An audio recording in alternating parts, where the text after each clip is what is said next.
В городе Кандагаре на юге Афганистана в результате взрыва убит 1 человек и ранено 15.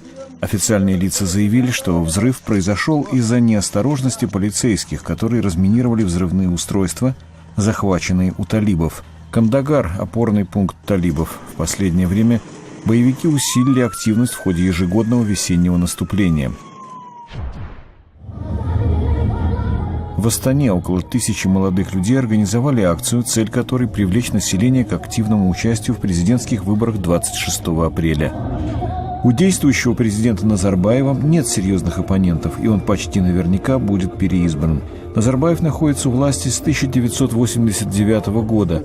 На прошлых выборах он получил 95% голосов.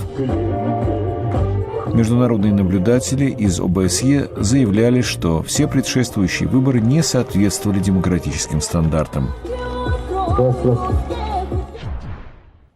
В 25 километрах на юго-запад от столицы Казахстана местные жители борются с сильными паводками.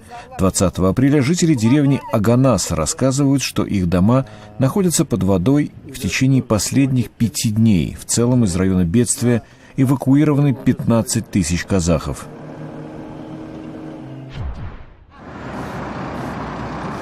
В Сараево, столице Боснии, американский художник Калеб Нилон и группа студентов художественной школы нарисовали первый из 3 настенных рисунков миролюбивого содержания, чтобы отметить 20-летие со дня окончания войны в Боснии. Нилон планирует перебазироваться в Восточное Сараево на территорию Боснии и Герцеговины, где живут сербы, а после в город Мостар на юге страны. Мостар условно разделен на боснийскую и хорватскую части. Инициативу расписать стены рисунками миролюбивого содержания поддержали американское посольство в Боснии и Герцеговине и местные неправительственные организации.